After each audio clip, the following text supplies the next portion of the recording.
E te iwi whānui tēnā koutou katoa. Nā hauewha e nā waka e nā taewha nā mihi nui kia koutou. Mr. Robin Klitscher, National President of the Royal New Zealand Returned and Services Association, and fellow National Council members, the Right Honourable John Key, Prime Minister, the Honourable Phil Goff, Leader of the Opposition, and fellow Members of Parliament, Your Worship, Kerry Prendergast, Mayor of Wellington, Rear Admiral Jack Steer, Vice Chief of the New Zealand Defence Force, Major General Rhys Jones, Chief of Army, Air Vice Marshal Graham Lintott, Chief of Air Force, and other representatives from the New Zealand Defence Force, Ken Doolan, National President of the Returned Services League of Australia, distinguished guests, ladies and gentlemen. As Administrator of the Government pro tem, it was with pleasure that I accepted the Governor-General's request that I speak at the 94th National Council meeting of the Royal New Zealand Returned and Services Association. I know that Sir Anand, who has addressed the last 4 National Council meetings, particularly wanted to be here in person to formally open this gathering as Governor-General and Commander-in-Chief. This National Council meeting is the last that Mr. Klitscher, who has been a staunch advocate for veterans, will preside over as National President. And Sir Anand particularly wanted to convey his warm wishes to Mr. Klitscher in person and to thank him for his service. However, as you will know, Sir Anand and Lady Satyanand are representing New Zealand overseas, undertaking at the moment a state visit to Brunei Dar es Salaam, and they send their apologies. But that has been my good fortune, and although I think that I have had other opportunities to make my father proud, I don't think there's any opportunity he would have been prouder of than my opportunity to speak to you here today, because it was his experience in World War II with the tribe of the Anzacs that convinced him he should bring his family to New Zealand. But unfortunately, he passed away a couple of years ago, so he's not able to see that. But it's a huge pleasure for me to speak to you. Her Majesty the Queen has sent her own message, and she writes to Mr. Klitscher in response to a letter from him in a message that I will read out to you. Please convey my warm thanks to the Chief Executive and delegates of the Royal New Zealand Returned and Services Association for their kind message of loyal greetings sent on the occasion of their 94th National Council meeting, which is being held today in Wellington. As your patron, I much appreciate your thoughtfulness in writing as you did, and in return, send my best wishes to all those who are present for a most successful and enjoyable gathering. Elizabeth R. Since the establishment of what was then called the New Zealand Returned Soldiers Association in 1916, this organisation has had 2 clear and interrelated key goals. The first has been to honour the memory of those New Zealanders who have served and died in the service of their country in times of war and conflict. The tragic death in August of Lieutenant Tim O'Donnell while serving in New Zealand's Provincial Reconstruction Team in Bamyan Province in Afghanistan is a timely reminder that service and sacrifice remain as relevant today as they were when this organisation was founded. Similarly, the tragic deaths in April of Flight Lieutenant Hayden Madsen, Flying Officer Daniel Gregory, and Corporal Ben Carson in the Iroquois crash on Anzac Day was a reminder to us all of the service of the men and women in the New Zealand Defence Force. And at this time, too, we remember also Squadron Leader Nick Cree, who died in an aircraft crash in January, and Flight Sergeant Andrew Forster, who was killed by an explosive in Waiouru in November last year. Behind all these tragic deaths, which have all occurred since your last National Council meeting in October last year, are grieving families and friends.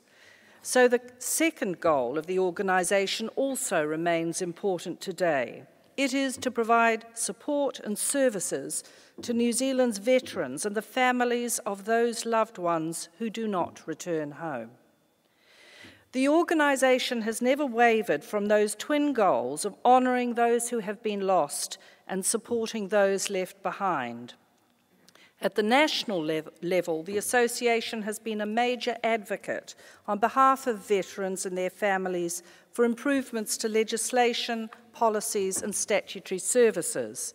And the work at the national level is supported at the local level by a network of volunteers and staff who provide help to those entitled to assistance. Through the funds raised by the Poppy Appeal, the organisation also supplies grants to those in need. Through its network of 176 RSAs, the association also provides a sense of belonging to its 116,000 members, as well as providing facilities that are more widely used by the community. At both the national and local level, the association is the respected guardians of remembrance, working to educate New Zealanders of all ages of the need to remember those men and women who have made the ultimate sacrifice in the service of their nation.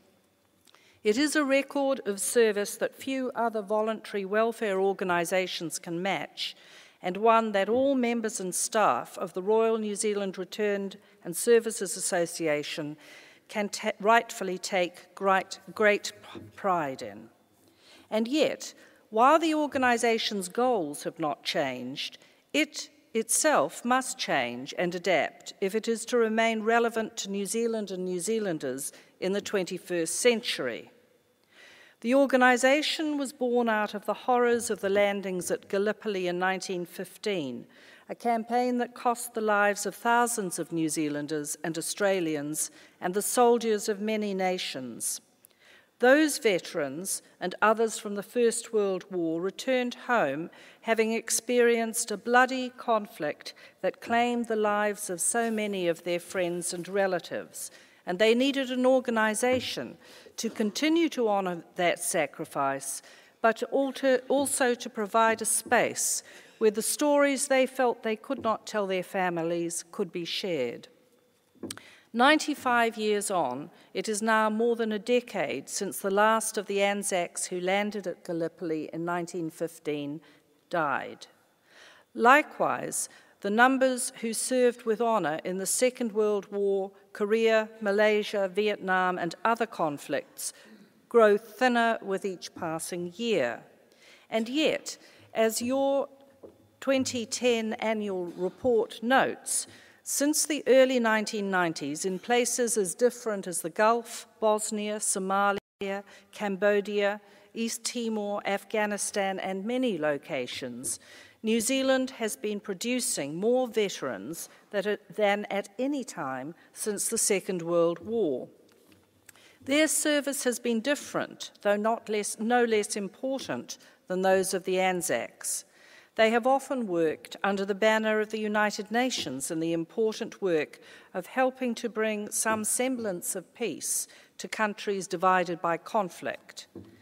To meet these challenging conditions, it is appropriate that the association is undertaking a major review of its strategic direction.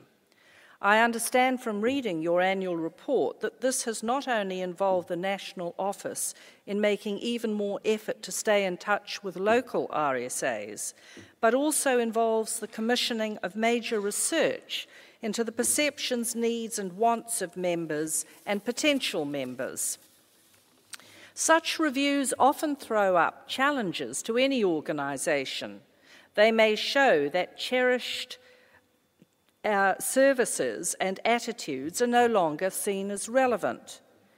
But they also throw up opportunities to address those challenges and provide an organisation with a better understanding of the needs of its members and its future direction. Initiatives such as the inaugural Anzac of the Year, the Cyril Bassett VC speech competition, and AnzacPoppy.com website are just a few examples of the association moving to meet the realities of a new century while holding to the importance of carrying the flag to all generations. So on behalf of all New Zealanders, I thank you for your service to New Zealand, and I wish you well with your ongoing mission. As Administrator of the Government, it gives me great pleasure to declare the 94th National Council meeting of the Royal New Zealand Returned and Services Association officially open. Nō reira, tēnā koutou, kia ora, kia kaha, tēnā koutou, katoa. Thank you.